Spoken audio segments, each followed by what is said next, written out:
going on? Welcome back to another episode of Tune Quest. How good it is to see you here again. Today, we're looking at Slide by Calvin Harris and Friends. This is a great tune. The chord progression is actually quite easy to play, and I'm going to teach it to you first. Let's get straight into it, because if you can play this chord progression, that's kind of all you need to start sounding pro on the piano, and you can just jam out on it, and it's going to be awesome. And then I'm going to teach you like the melody and stuff. Let's just get into the chords, okay? The first chord, A major 7. Firstly, in the left hand, we're going to construct this root, 5, and octave shape. Okay, very standard shape you can use in the left hand for a lot of different chords. We've got A, E, and A. In the right hand, you're simply going to construct a C sharp minor triad. Nice and simple. And if you put them together, you get an A major 7 chord. Why does that work? Because we're constructing a minor triad on the third of our root chord, which is A. So that gives us an A major 7 chord, which is a really nice chord. Okay, if you want to level up your playing, learn these kinds of 7 chords, honestly. Okay, that's the first chord. 1, 2, 3, 4. First I'm going to show you the chords and then I'll show you the embellishments, okay? So 1, 2, 3, 4. Next chord is this. This is a G sharp minor 7. Okay, so what we're doing here in the left hand, we're simply shifting like these two fingers, the pinky and this second finger, down, right, just down a half step each, and our thumb is going to an F sharp. Okay, nice and simple. In the right hand, we're constructing a B major triad. Nice and simple. B, D sharp, F sharp.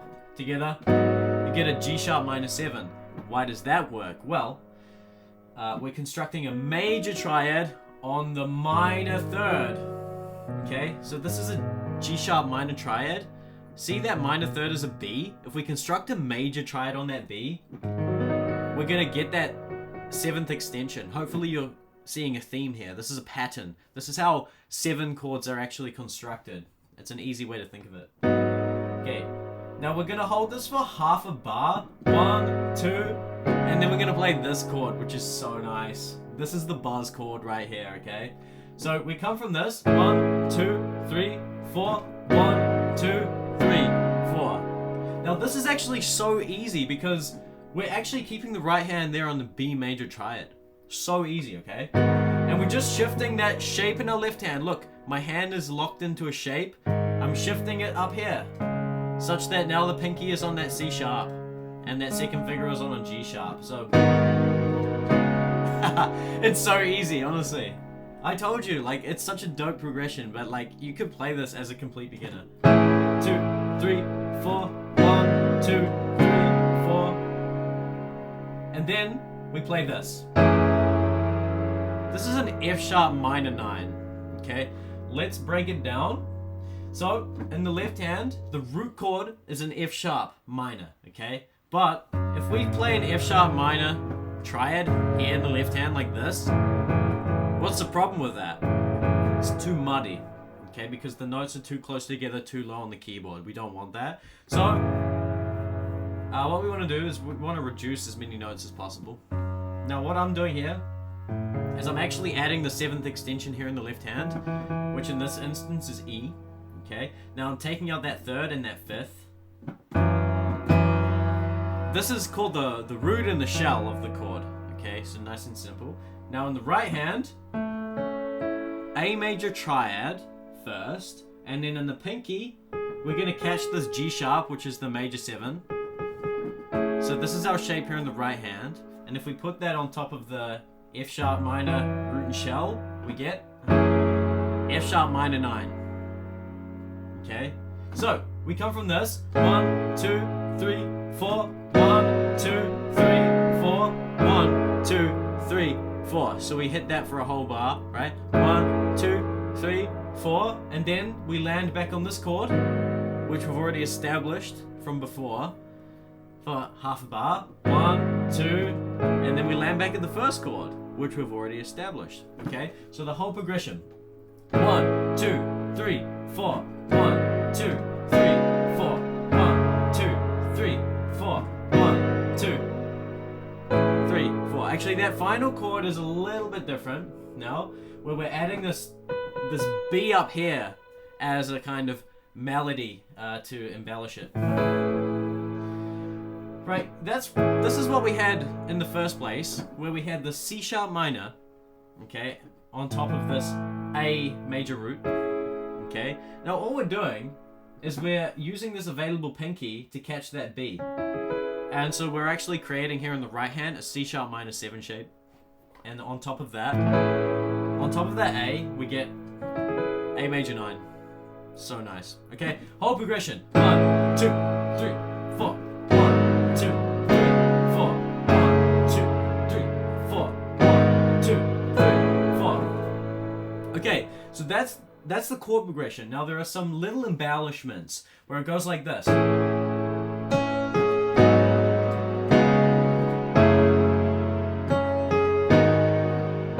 That's so easy. It's the same thing both times, right? So 1, 2, 3.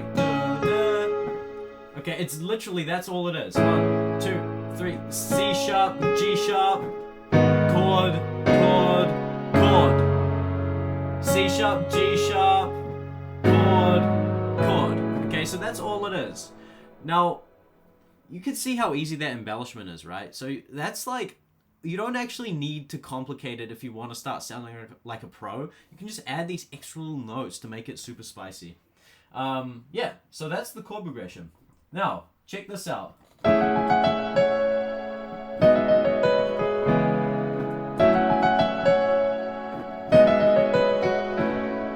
there's a wrong note in the end there, but you get the idea. So that's that kind of synth melodic hook to this track. What is that? Firstly, in the left hand, now what I'm doing up here is I'm playing the full chords with their 7th extensions in the left hand alone, okay? So in this instance, here we have A major 7, we've got the A major triad, and you're catching the major 7 there with the thumb, okay? And then G sharp minor 7, you can kind of copy the shapes, you can see them on the screen. G sharp minor 7, and then C sharp minor 7. Now, you could go up here to play it, or down here to play it. I prefer playing it down here so it doesn't interfere with this melody. Right? And then it goes up to F sharp minor 7. Now, the great part about this is that this C sharp minor 7 shape, look at the hand. Look, that's the shape of my hand, right? That's the shape I've got. And I'm just placing that here, based with the first root, which is C sharp minor. Same shape, we put it here on an F sharp minor. And it's a very similar shape for the G sharp minor as well. This is a hack, guys.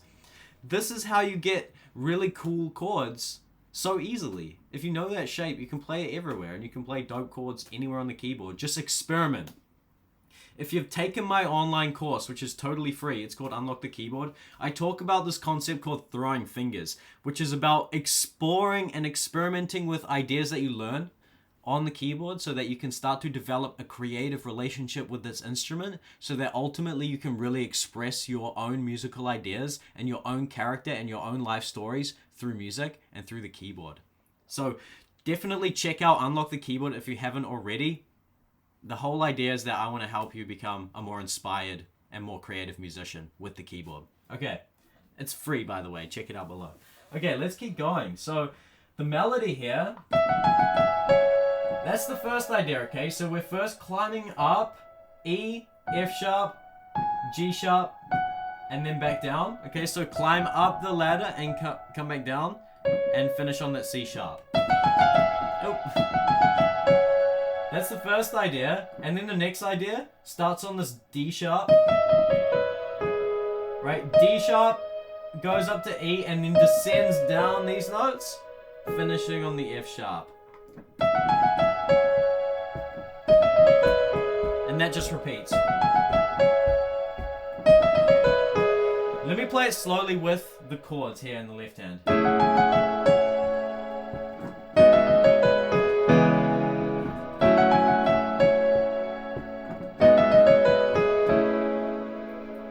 Great. So that's the kind of foundation. Now, if we want to add a little bit of rhythm to it, we can. Right? This is what we can do. We can play the left hand like this. 1, 2, 1, 2. Right? So we're going to hold it for 2 beats.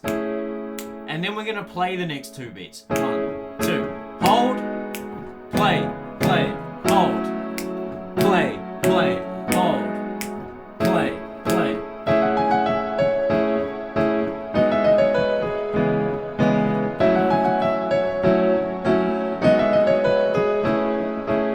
Okay, so that's an easy way that you can level that up. Let's level it up one more level. So we're gonna do kind of the same thing, but there's gonna be a little bit of a rhythmic syncopation effect. It's gonna be like this.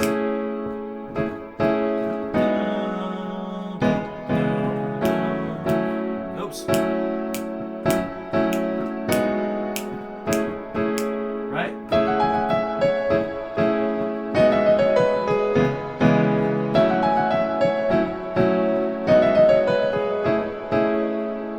Okay, so it's kind of like a counting thing. It's a way that you count and feel it, right? I can't explain it, but I'm not going to explain it here. If you want to learn how upbeats and downbeats work, how kind of the bar is structured, how rhythm works at a fundamental level, I have a whole video on that in my course. It's in module 6, musicality module, rhythm, beats, and groove. Definitely check that out. That's a really good video. It'll teach you so much about how beats work. But basically, it's like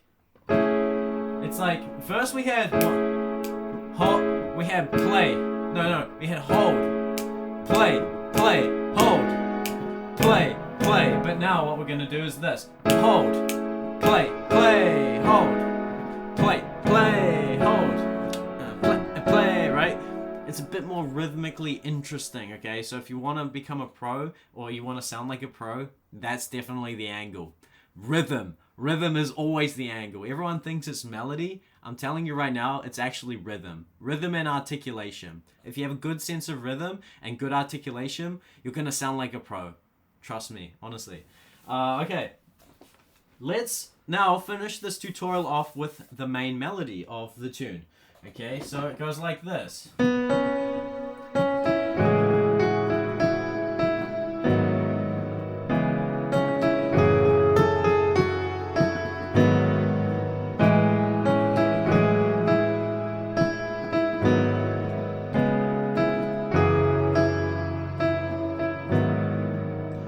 Not too tricky, okay? So, what I'm doing here in the left hand, I'm going to be playing the same chord progression that I just showed you, except what I'm going to be doing is omitting the third, okay? So that's the full chord that I showed you before, but instead of playing that whole thing, we're going to take out the third.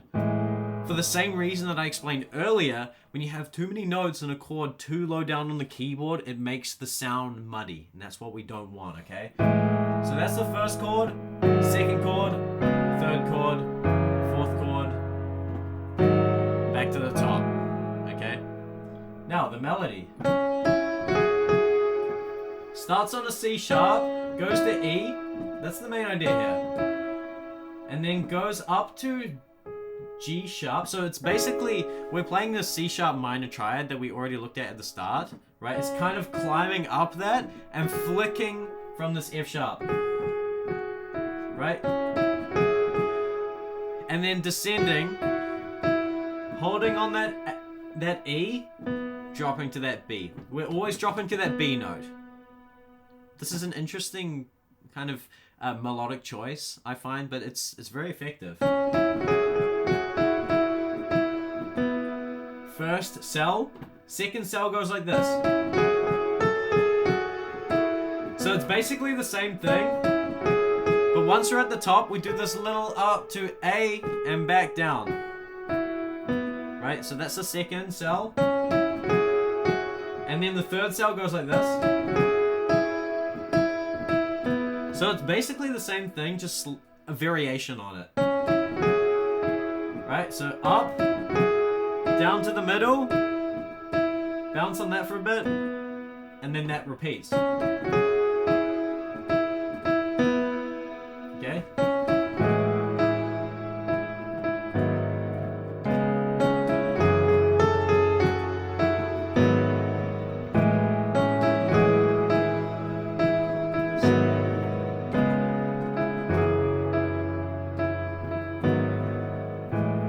Okay, that's cool, but the left hand's boring. What can we do to make it more interesting? Well, quite simply, we can turn a chord into an arpeggio to add a little bit of movement. Let me show you how to do it up here first. So what we're going to do is we're going to take these triads, the root of the 7 chords that we looked at before, right? Triads, right? Triads are one of the ultimate basics on the keyboard, by the way. I talk about this in the course, Module 4, Basics. If you learn and practice your basics, you're going to have all the materials you need to become an intermediate player and beyond. Triads are the foundation of chords. Honestly, learn and practice them. They will take you so far on the keyboard. Okay, so basically, what we're going to do is we're going to take this triad, but we're going to arpeggiate it, meaning we're going to play it like this. We're basically turning it into a melody in the left hand. A, G sharp, C sharp, F sharp, G sharp. Let me play the main melody of the tune up here with this melody.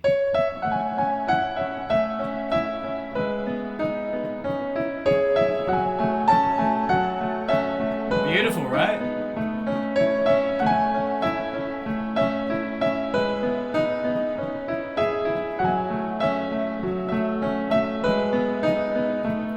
Okay, what do we do down here?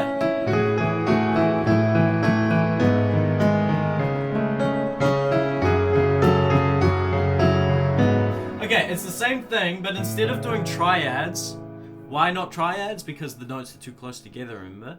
So instead, we're going to use that same shape that I showed you at the start, the root, the 5, the octave shape. And we're going to do that for all of the chords.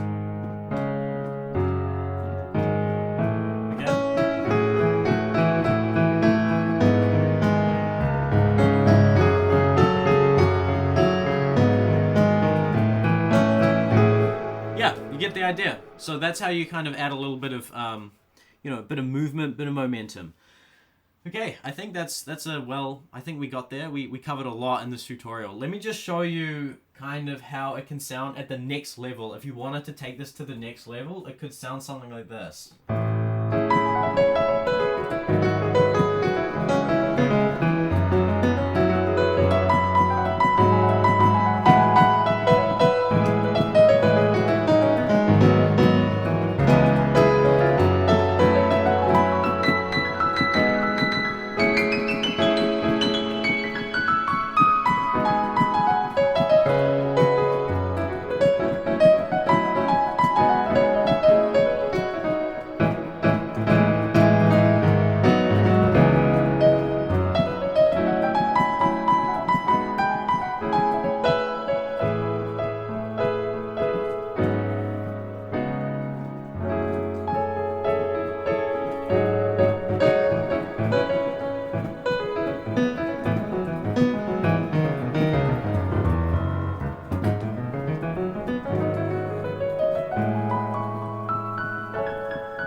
Something like that. I was just kind of improvising on it. Yeah, I hope you enjoyed this. By the way, if you want to get to that level, I've opened up spaces for one-on-one lessons. However, my time is very limited at the moment, so that's why my rate is, you know, it's not super cheap, but it is reasonable. So only book in a one-on-one lesson if you're actually serious about leveling up your skills. Because I've got a lot to teach, but limited time. But I'm honestly really excited to like help you kind of unlock the keyboard to that higher level and reach that higher level of expression and stuff. So that's all for this one. Thank you so much. If you enjoyed this tutorial, definitely help me out, help this channel out, like the video, leave a comment, all of that, and join the free online community. I'll see you over there. Peace!